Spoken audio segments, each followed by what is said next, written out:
Hey everybody, welcome to one more round with Josh Norris. Today I'm very excited. I've got one of my best friends of 20 years, Adam Roberts, with me. He's actually coming to work with us at Brandendo. But he does a lot of work with men. He does some coaching. He has transformed his life in the last 5 years, and I've gotten to witness it. I've seen him from back when he was he was almost a professional soccer player, and we met in Amway, which we'll talk about that. But welcome, man. Great to have you. Yeah, absolutely. We probably should have done this sooner, but well, it's funny. I saw him too, and I was like, it's really cool. Some of the interviews that you were doing, and some of the people I actually knew. Nathan Gorman. Yeah. I've known him for probably 4 years. Okay. So when COVID first hit, we were actually going to a private gym that nobody else knew about. And he was probably one of the most brought in some interesting people. And I was like the little guy that was. I mean, that was when I was first actually transforming my body physically. Mm-hmm. There was like this dude that had been on Oprah twice, like huge, big old guy. There was a guy that was on I think it was like Treasure Island or something was the name of it. His name was Davey, and like all these different people. And I'm like, here I am in this gym. And like, as I get to talk to people, I'm like, what the heck am I even doing here? Yeah, was Zach Dawson there? My buddy's a bodybuilder.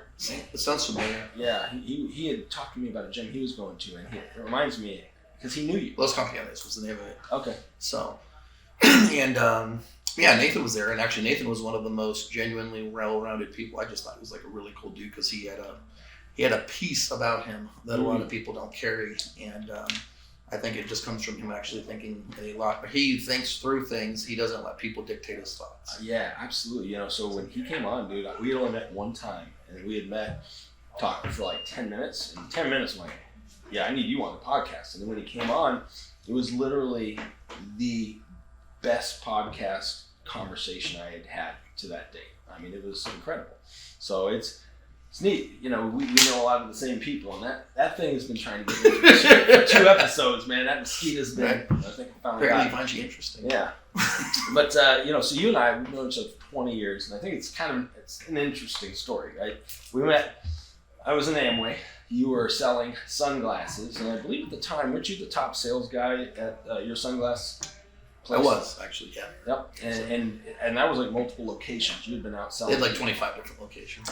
And in Amway, so for those of you who don't know, I'm not involved anymore, but it's multi-level marketing, and basically you try to find people like him. They can talk to people that know how to sell. And I had contacted you at your kiosk, and it took me a year to convince you that this might be something that was pretty good. But we also became friends during that time. We got to know each other. And we actually went to college together. I don't know if you remember that, but we had a couple classes together. I think technically that's how we first. Yeah, I remember specifically. So, and you actually had your thicker friend with you. I'm sorry. I mean, you had one of your good friends like when you were growing up. Chris. Chris. Yeah, Chris. Yeah. I had no idea we went to. I don't remember that. We actually had a class together. Wow. So. Yeah, so it's a long time. So finally, you said yes, and it was with your girlfriend, which became one of your wife, and you had asked me at a coffee shop if I could show her that thing, and I remember sponsoring, but it was cool because it was the beginning of a friendship. You were my biggest leg in Amway by far, and I'd sponsored. I still think to this day, probably the people around, I sponsored personally more than any of them, and I couldn't teach anybody else how to do it. Right. You were the only one that could do it, like I could, and that was the frustrating part. We were probably pretty close, yeah. Yeah, it was a frustrating part of the business was that. So, but I'm glad because we learned a ton during that period of time, and but I've watched you go through a transformation in the last 5 years. So let's talk a little bit about that. I mean, what got you into fitness? And I mean, you got the beard game like a freaking Viking over there. But this is not how you looked. In fact, we'll throw up a before and after so you can kind of see what we're talking about. I don't know why this is striking me that's something I need to say, but I think it's probably good for people here in general. The thing that, in regards to when we first met, you never convinced me on the business. Yeah. You had communicated, you seemed like how I usually described you to people was, there was this guy, he seemed like he carried a genuine positive energy about him that was a little bit different. He didn't know me, but he seemed to care about me as a person. I jokingly called you a goob. I was like, and my dad would call me growing up a goopy, like, you know, it was just a good person, but at a lot of times just kind of like figuring out our way through life, you know. Technically, before we actually met at that coffee shop, you recommended a book to me, and I read it, and I was like, wow, this is the first time I've actually had somebody give me material that I liked. You know, I was just going to school for accounting, why? Because I wanted to make more money. But it was never, I mean, it never had a thought process of really going, I can learn something that really can take my life down a better direction, or I can apply certain principles. And so I think that's what was attractive is, hey, I can actually get value from something. And this person just gave me something that allowed me to look at myself and grow in a way that I hadn't done before. And I never had anybody give me material like that. In fact, I hated going to school. I took morning classes because I could literally pass the classes and I could sleep through most of it at the same time. Same. I hated school. And I was actually a good student. I just didn't like the stuff they were teaching. But yeah, no, I appreciate you saying that. And I mean, that was one thing that you and I were very alike in the fact that we were always trying to get better. Always. I'm still to this day. I'm about to pause. We'll just let it go. No, so. Call from Georgia. Call from Georgia. Yeah, I don't think there is a button to do that. Thank you for calling Vernon Fitness Midtown. We're currently away from the desk. Please leave your name and telephone number, and we'll return your call promptly. All right, so where was I? I was talking about, so that was one of the things. And I'm still 40 years old today. Or no, I'm not technically 40 years old until May 28th, later this month. But I'm still trying to get better. I'm still trying to figure out how I can do more and be more intentional with people. And you're the same way. So like I think that was honestly what made us good at Amway too, because I genuinely cared and wanted to help people. I didn't realize the vehicle was like a freaking 1986 Honda that's been beat up, right? I thought it was a good vehicle. It wasn't. But we learned a ton during that time. So, but yeah, like kind of you transformed it. And one thing I will say that I've seen over the 20 years is you've always done well at everything you do. And it was cool in the sunglasses. It was you great in Amway, but you were a banker. You were a very good banker. You went in, you were in mortgages, and you were in mortgages in probably the worst freaking time to be in mortgages in the last year and a half, and you still, was able to have more success than most. So, you went through this transformation. That's where I was kind of going. What got you to the point you're at now? Well, I'd like to say the origination of the role transformation. So, I mean, like you talked about, we've always been into self-development, and I've always had that mindset. I will say that I didn't realize until certain events took place that I had blinders on to areas of my life that I was like, okay, this really isn't that important. Until I actually went through an experience where, I'll just say that, how do I want to put it? I realized that for me to live a well-rounded life, there's aspects of being physically in shape, and I wasn't out of shape, but I was no, actually I take that back. I was out of shape. I was pretty out of shape. Mm-hmm. I was going to the gym, but I didn't apply the same principles of finding somebody who was successful and actually duplicating that.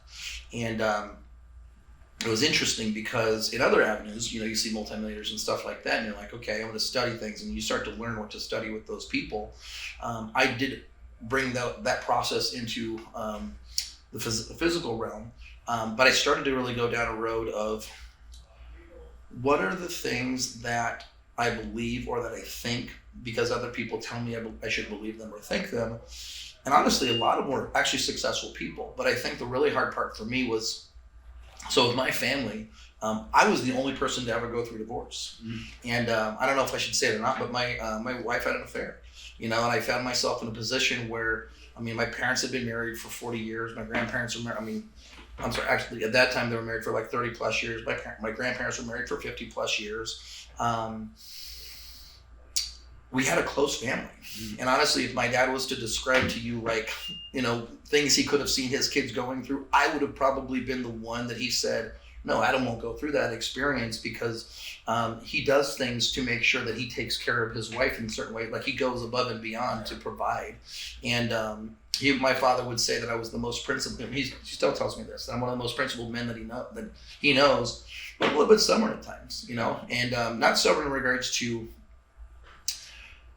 not being willing to have a conversation with somebody and connect with somebody, but I was stubborn and going, I will figure out a way to succeed. Like when we did the business stuff together, it was like, if other people have done this, I will figure out a way to do it.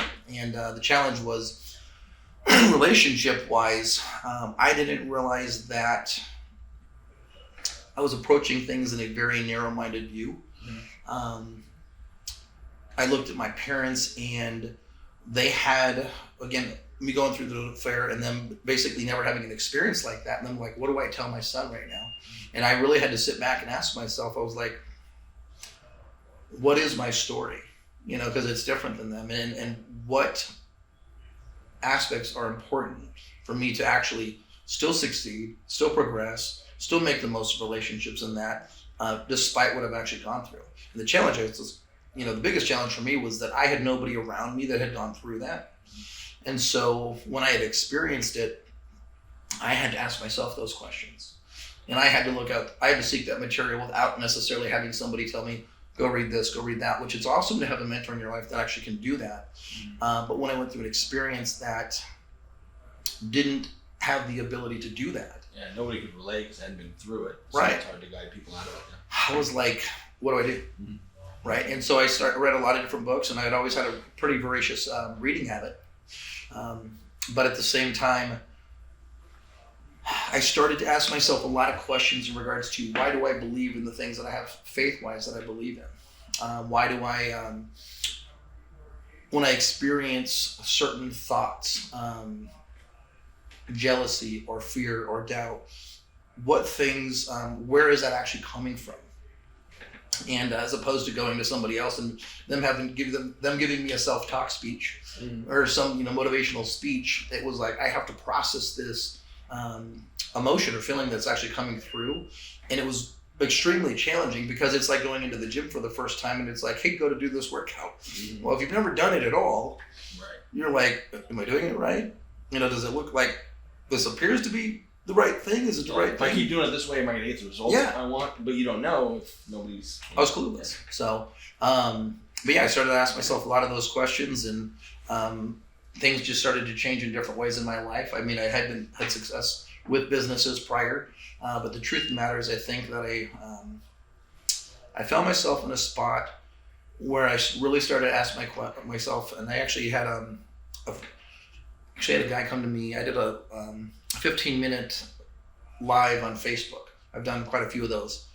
And this guy was like, you've changed everything in my life, because you said if you are always doing things you don't want to do because you feel like it's always the right thing, eventually you're going to break away from it. What I was basically telling at the point I was like, I was told I should want certain things in regards to what society tells me I should want.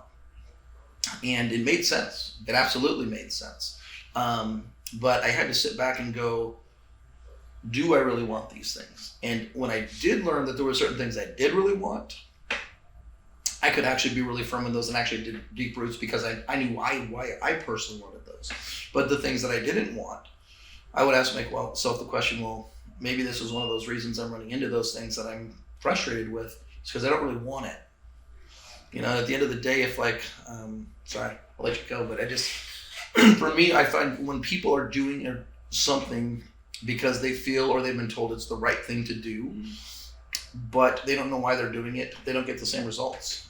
For me, when I'm in the gym, if I'm mindful of my muscle connection, if I'm mindful of certain aspects in regards to working out, I seem to get a much better workout in that particular way versus just going through the motions.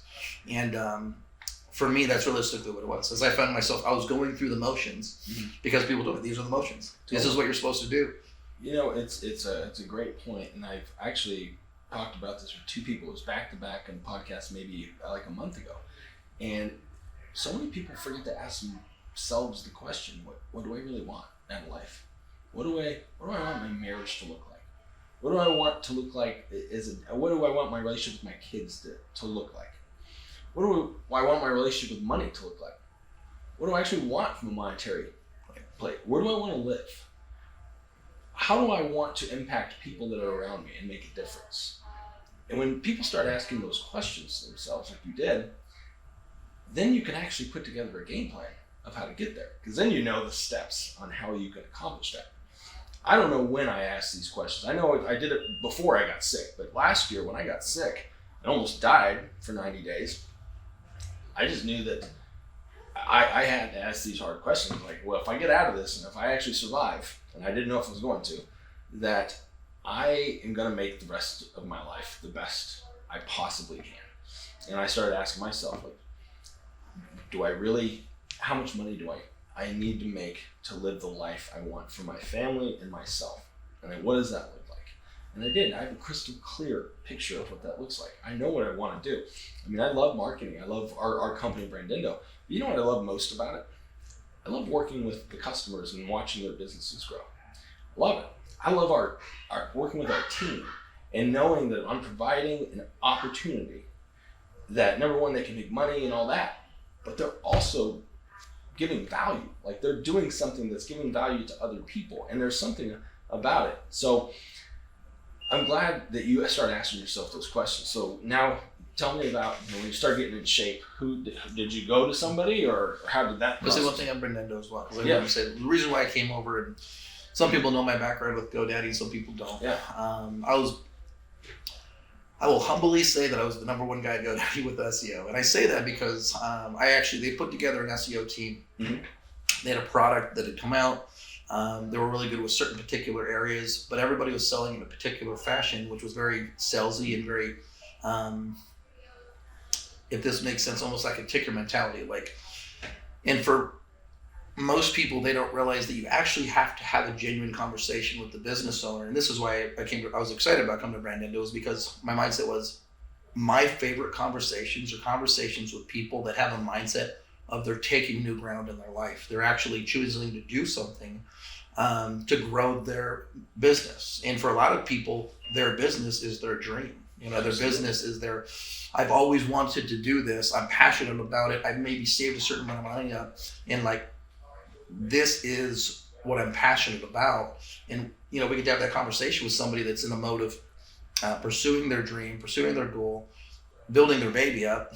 And actually, you get to have those conversations with somebody who's actively in the mode that I think most people aren't, of how do I win? Mm-hmm.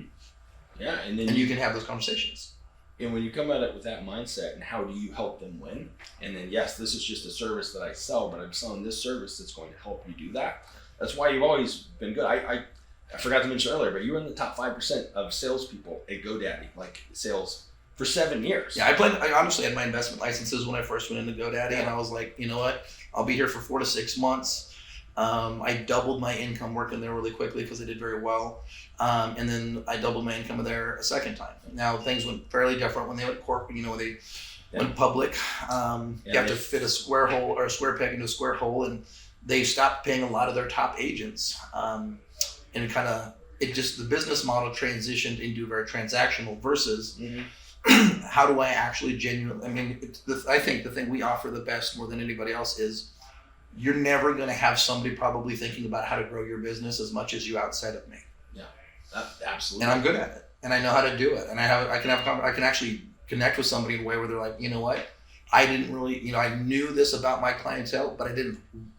They needed to have a conversation with somebody to really bring it to the surface, and that's how I need to connect with this type of person. Absolutely. So. Well, and that's the unique thing that we both have. So I've watched some of my customers. I literally watched them become millionaires, right? From starting their business to millionaires. And it's so great because I treat their business like it's mine. Right. I give them advice if I'm giving I own an IV company. Well, of course we do all our marketing, but I give them the same advice that I would give myself. And that's the unique approach. And I wish there was more around it in the world. It makes our competition actually pretty it is. easy. We smoke our competition in that, because I know a lot of people in our industry and they give no shits about People would literally come to me saying, oh, like they would know GoDaddy as the big player. And they're like, oh my gosh, like I would so want to work with GoDaddy to do this or do that. And I'm like, you actually don't. Like they can provide the products, but there's a big difference between understanding how a product ties into everything else and make it more effective versus, you get one product, I'm just going to run this bad boy into the ground. There's... It's transactional versus consultative. Right. And that's the biggest difference. So there's huge stats on a lot of different things when you tie them together. Like email marketing is one of the most unused things, and a lot of times it has nothing to do with anybody getting anything through the email. Yeah. But who am I going to think of first thing when it comes to mind? Is I have that one company that keeps sending me emails, and it's like they're not salesy, but they're just like in some way touching base. Right. So they're the first person I'm going to do business with. So, and a lot of people miss that. So they do, and it's just the frequency, right? One of the simplest principles in advertising and marketing is reach and frequency. Right? Who How comes many to your people I mind? reach, Yeah. and then the frequency that they're seeing my name. Well, if you're sending them an email on a weekly basis and they're just seeing the name, eventually you're down the line when you actually need your service. Yeah. You're gonna be, so it's top of mind thing. And these are things that people don't think about, and that's where your expertise. I'm excited because I know you're going to bring a ton of value to our customers because of your experience for it. So, but sorry, we got off track on the working out. The working out. Who did you start working with? Where did you start learning? Sure. So there's a guy, Dusty Henshaw. Actually, the first time I ever went into a supplement shop, I see this dude, and actually a mutual friend of ours, Eric Lewis. Yeah, I DM with Dusty a ton. Nice. He probably wouldn't remember me, but I used to go to a shop too back in the day. And it's funny, I'm talking with him, and I was like asking him some questions. There's this one thing that he said. I was like, I don't remember exactly what his lines up, but it basically came down to when he left being human to become a beast, because he's like, you see him in person, he's just massive. Like, I'm a pretty decent sized guy, and I stood next to him, and I'm like, at that point I was not. I was tiny. Actually, it was really cool to, I'll tell you in a minute, but it was really cool to actually see this human that just metamorphosed himself into just an absolute beast. Gigantic. Right. And I met him in person too, and it's like kind of, I was awestruck the first time I saw it. It was the first bodybuilder I'd actually met in person. And this was before, first time I met him was before he got his program. I'm still working on it. And I just saw this guy, even when he got his pro card, and he got bigger and bigger. Yeah. And the neatest thing about him, he's such a kind human. He's a genuine, good. He's not what people would expect. Right. I mean, dude, he really cared. He would give me advice on like supplementation and these types of things, and just he would DM me back, and he was just a very nice guy. He is a nice guy. I thought it was interesting because a lot of people, I feel like they're nice because they feel that's what they should be. Yeah. Dusty doesn't give a fuck what anybody thinks at all. Right. But he's nice because he wants to be. Right. And so it's just a different vibe about him. So, but I saw him, and I had just had the mentality of like, you know what, like I so badly want the results in this area. And I realized that I personally was not following the same success principles that I knew from other areas in life. And so when I saw him, I'm like, this mound of muscle. I was like, this is my opportunity. Right. And I'm like, I asked, are you okay with me asking questions? And he was like all about it. I'll kind of jump backwards, but it's funny. I saw him probably about 1.5 years ago, maybe a little bit short of that, but I see him in the gym, and I'm like, you remember me at all? And he's like, gosh, I feel like I do know you somehow. And I'm like, yeah, I drove freaking crazy with questions. What was his, I remember the logo. House of Fitness, yeah. And I was like, I was this guy. And I showed him my before picture, and he was like, I remember exactly who you are now. And, but I put on 55 pounds of upper body muscle. Wow. So I didn't need to put on any legs. I almost a professional soccer player originally. Yeah. I didn't really care about putting on weight. Yeah, you always have thick legs. So, but upper body wise, I was tiny. And so like for him to see it, and he was like, we actually had a really good conversation. He's like, dude, I talked to so many people. Because most people don't have the discipline and the dedication, but a lot of people don't ever think about what they really need to do to get results. And so I went to him. There's a guy, which you saw him at the gym the other day. He actually did a ton of shows, Brandon Budlong. Mm-hmm. Honestly, another one of my favorite humans, actually, I've worked out twice with him this last week. His name's Alexander Freaky. Has his own performance shop / line. And I love him because he he'll probably hear this. So he kind of has just a solid confidence to a point where if you don't know him, you'd be like, he's a little bit arrogant. But he's so confident because he knows his stuff so well. But he's also so humble in regards to he's willing to coach anybody with it. And these three guys all had different body types. One just like a circle of muscle, just massive. Yeah. Alex always looks 3 weeks out of his show. And but he's only done like one show. I think it was the Arnold. And then Brandon Bunlock. And these guys I just looked at, I mean, it's funny because I would look at these guys and be like, I could never be like those dudes. But I knew they knew how to build muscle. Right. And I will say that twice this week I had people referring to me that I looked like a Viking god. And I'm like, what? Like, it was so weird for me to be like, you work so hard for it that you don't necessarily always see it until it hits. And it's like, it was interesting. It was actually kind of cool to be like, to know that I've actually transitioned to set those goals and actually even excel what I thought was even possible to begin with. Because at the end of the day, for me, it was like, I don't know if we'll necessarily be able to look like those guys, but I know I could look better than where I was at. Well, and you can always look the best version of yourself. And that's kind of what we're always chasing in fitness. The one thing about fitness, and then I'm going to hit on a principle here in a second, but one thing in fitness to me, I got into it quite honestly because I was going through a tough business, time 5 years ago, and I needed something I could control. I was in the season of winter, and I'm like, well, I can control fitness, and I can beat myself up every day in the gym, and it changed everything. Therapy changed everything in my life. But now I look at people different, right? So I definitely, if you've seen me or you stood next to me, I'm not a small human being. But there's something when I see people that have worked out and they've built themselves up. There is a seed of discipline in them that they practice on a daily basis, and they are somebody that aspires to be better. Right. And that right there, you get without even having to know that person. Right. But the principle that you're talking about, how you have these three guys that you've said, hey, they have what I want, and I'm going to ask them how they got it. That is something that most people don't realize that they can do. All you have to do to get what you want in life is find somebody else who has it. I know that mosquito. You got to find somebody else in life who has it, and then you got to find that person that is actually going to help you understand what they've done to get it. Right. It's that simple. I'll say with that too is combined. So I had applied that principle in certain areas that I naturally found myself doing well with anyways. When I didn't have any mentorship when I was working at the sunglass shop. Mm-hmm. I knew I was good at helping people find something that fit well to their face. And they knew I was genuine. And I think a lot of people bought just for the factor that they knew somebody took time with them to actually customize something actually to them. Yeah. But I never saw myself, here we go, nobody in my family physically looked built. And I'm talking like, my grandfather's probably the closest person, but nobody in our family. The reason my grandfather, he kind of looked like Clint Eastwood a little bit. It was not bodybuilder at all, but he built fences most of his life. My dad was behind a desk. He worked 40 plus years for Bashes, and I didn't have anybody in my life that I saw that way. So what I was telling myself, not realizing it was, well, this, just genetically, we aren't that way, yeah. Right?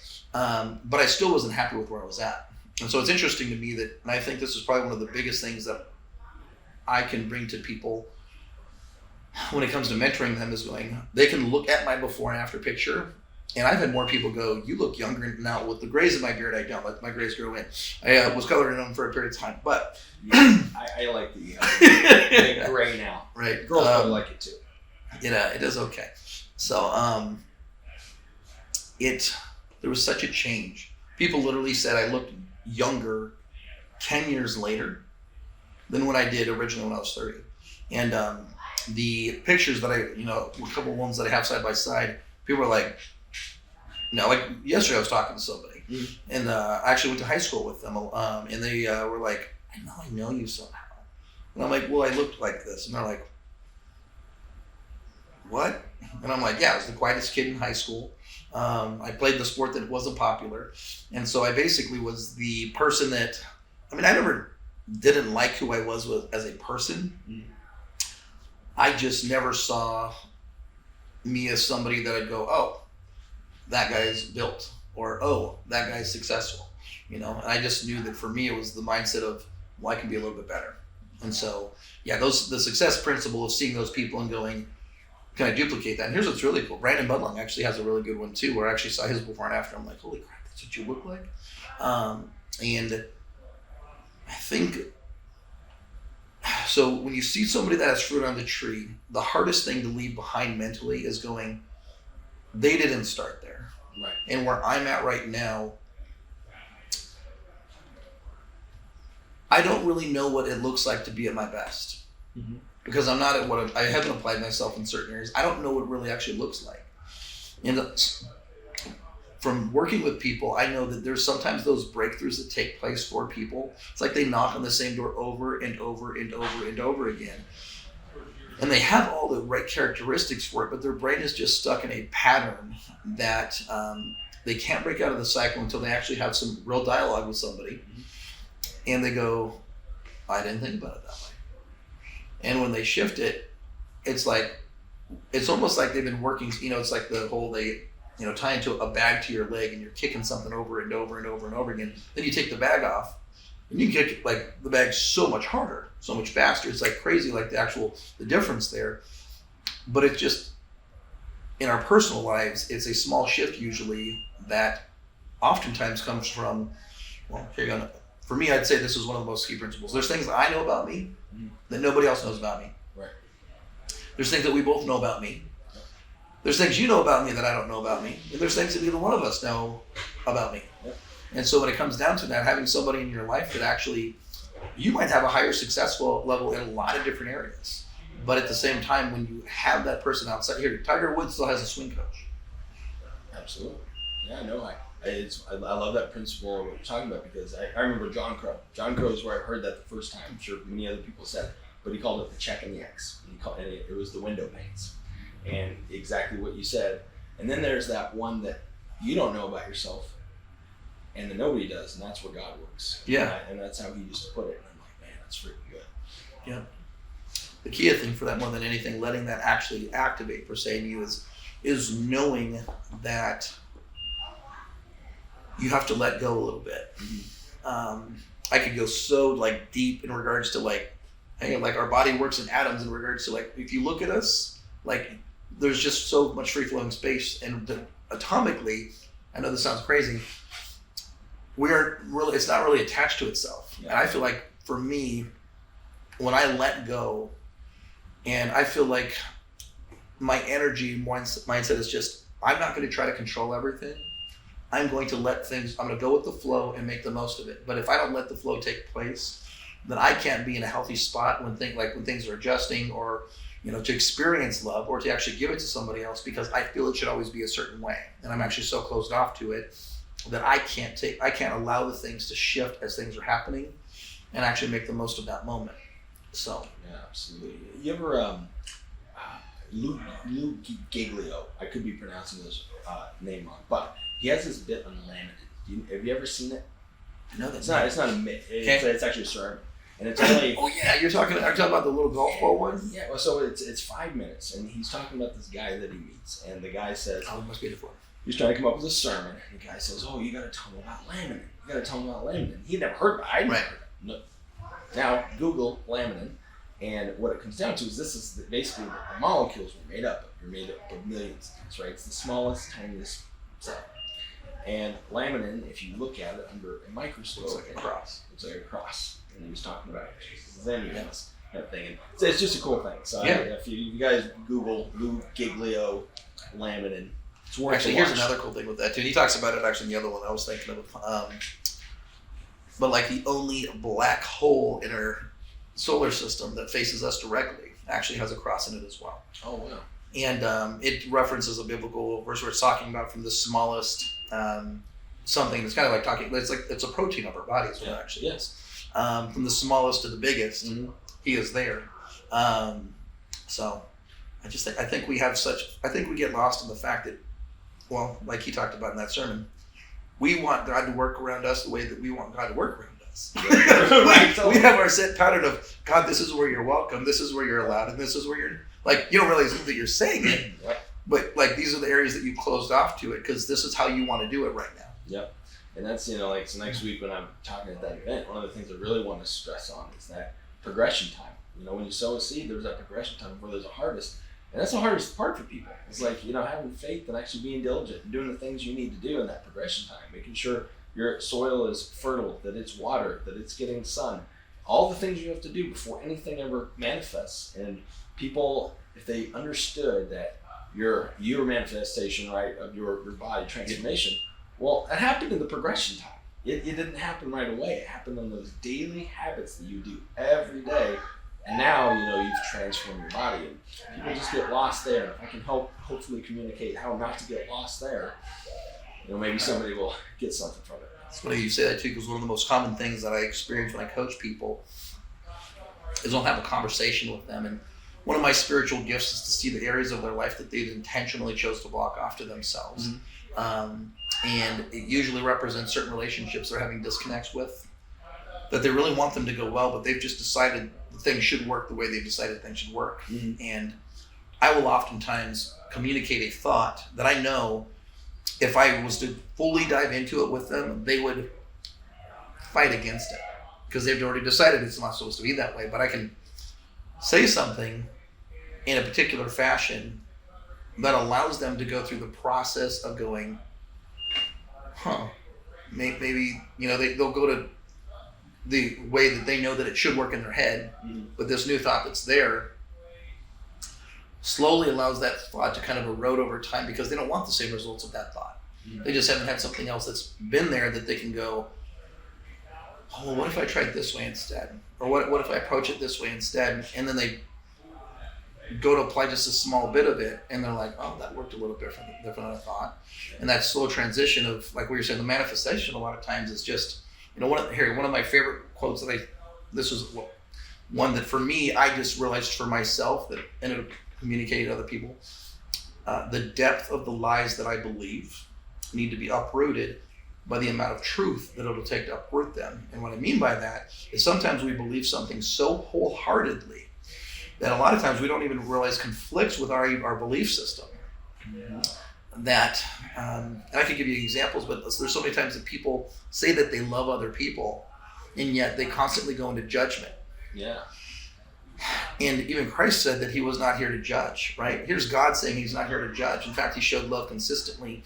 And all you really ever see outside of people trying to stop him from his purpose of what he came here to accomplish, outside of that, he consistently showed, I'm going to love, I'm going to serve, and humble himself. And it's so interesting how we get stuck in this thought process. And a lot of times, until we kind of go, you know what, I want something different. And that long process of allowing ourselves to change, it shifts. And it really is a long process where we want to believe things work one way. But at the end of the day, if it doesn't work that way, there's probably a reason why. Yeah. Well, and people should always be willing to change their approach if they're not getting the results they want. Right. I mean, it's that simple. But are they though? But are they though? If the relationship isn't where it right. wants to be, if you're not making the money you want to make, if you don't have the relationships with friends, family, coworkers, well, look at your current approach and say, right. how could I adjust this? What could be a new approach? And I hope people, can do more of that. One of the single best things, I was just thinking about it as you were talking, because you had mentioned about judgment, right? So basically, you can't judge people and say you love people, right? Because quite honestly, who are we to judge? Right. This shifted in my life. Like I used to judge people, right? Like it's very natural. Do. But I got to the point, and literally, I'm not going to judge what that person's doing. Now, do I have to agree with how they're doing or how they're treating this person or what they're doing? No, I'm not going to judge them. I don't know why this is manifesting in their life. Why are they like this? Maybe they're just, they've had a tough life and that's kind of where it's at. It ain't up to me to judge that person. It's up to me to love that person and to be intentional with that person for whatever the reason they're in front of me. Because they're in front of me, I believe everybody's right. in front of you for a reason. And that's the kindness that I wish that people could get to. Don't judge, be kind. If you do that, everybody did that, man. world would change like that. There's actually a great book called, I think it's called Seven Curses That Block the Blessing. It's interesting. I'll be honest, I think things are a lot more simple than we make them out to be a lot of times. There's so many things that are written in the Word that we hear, and then because of what culture has told us, we picture it in a certain way. One particular aspect of that Bible, or that book was this person keeps going to, I believe it was a pastoral role of some sort, and this person couldn't lose weight. And they changed their diet, they changed their workout, all this sorts of stuff, and different things, and they couldn't change it. And this guy had prayed, and he goes, I feel like I'm hearing you need to stop. Like, do you and your family actually gossip a lot? And it just lit up with this lady, and she was like, oh my God, all we ever do is judge other people. Like, and she was so called out, but it's interesting because she forced herself to stop that. The challenge, I think, for most people is that they don't realize there's multiple factors that equate into what shows up in our life. And if there's factors that are showing up in our life that we don't like, though we might think that it comes from one particular thing, a lot of times it comes from other areas. And when we're in a really healthy spot of grace and patience and I just go to like the original, like love is patient, love is kind, it does not envy, does not boast. It's not self-serving. Like when you get yourself to a healthy spot, it's interesting how in another area of your life it might completely shift. So, I find that judgment usually comes from insecurity, and that it usually comes from insecurity, and then there's the other piece of that, which is comparison, right? Because you have this insecurity, people will judge other people so that they can compare themselves and make themselves better in one aspect or another. If people thought about it like that, and they really thought, where's this judgment coming from? They dug in, what insecurity am I trying to cover up?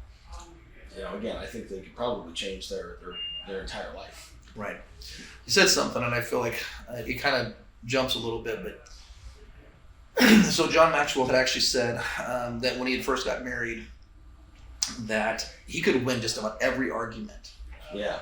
And it was one of the most, for me, it was one of the biggest pivotal points in regards to what is the actual intention with the mate? Like, is your goal to be on the same side as them?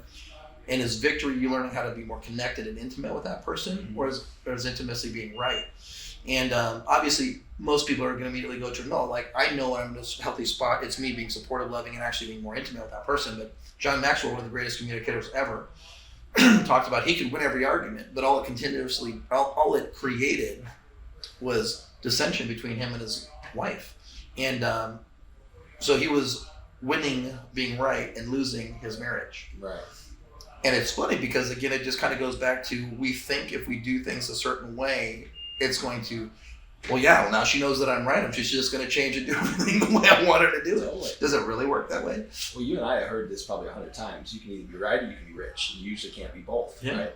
And it's not just rich in finances. It's rich in relationships, right? If you're always trying to be right and prove people wrong, nobody wants to be around that. And quite honestly, what does it matter if you're right on most subjects? Now, if it's something that's like within deep in your relationship and a conversation needs to happen, that's completely different. But if it's just trivial, they make a mistake and you correct them, and how's that going to make you feel? Yeah. Another thing that I go to consistent with people is sometimes you're right, sometimes they're right.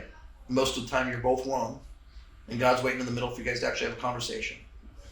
And so in a marriage, I mean, you wouldn't love that person if you didn't see them as intelligent and beautiful and those characteristics that you like. So knowing that, and knowing that you're not perfect, sometimes you're not, sometimes you're right, sometimes they're right, most of the time you're both wrong. Yeah. And that conversation allows you to actually have dialogue to where you both become better and you both bring out the best in each other, and that reflection that the word talks about, like that person you're allowing in your life to be a reflection. You learn how to beat down that. I mean, how many times do we look at a mirror and we don't say, you're beautiful, you're wonderfully and powerfully created? We say something like, man, I don't like this, I don't like that. Yeah, are there things you might need to work on? Sure, absolutely. But you're not going to usually bring out the best in yourself by being your worst enemy. Until you're your best friend, your wife's best friend, whatever it might be. Yep. Well, I remember it was early on. It was Stephen Roseanne, who was just one of my first mentors, and he was talking about what do you say to yourself when you look in the mirror. and you're the head, not the tail. You're a champion. All of these things. To this day, 20 some odd years later, I still say these things to myself when I look at myself in the mirror. Because if I don't like me, how the hell is anybody else gonna like me? So. Well, then you go through an experience too, and like if you go through, and everybody's going to go through challenges. When you go through that challenge, most people do get back up. It's how quickly they get back up. And the person who's consistently going, you know what? Success is part of the, failure is part of the process. I will succeed because I'm willing to fail faster. Yeah. I'm going to learn, I'm going to adjust, I'm going to adapt. But the person who fails and goes, I'm a failure.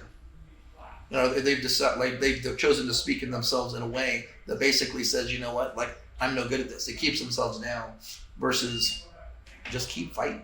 Absolutely. Yeah, keep going. That one more round. So, well, this was fun. I feel like you and I could probably talk for another 5 hours. So we're gonna have to do this again. What we'll plan on doing is we'll just do a quarterly one between us. All right, guys. I know you got some fun stories out of this. We're gonna cut up some clips, but share the show out. I think people will be entertained because we didn't just talk about business, the comedy side. We talked about life. I appreciate you guys. Please, make sure you subscribe if you have not. Leave us a comment. We appreciate it, and we will see you next time.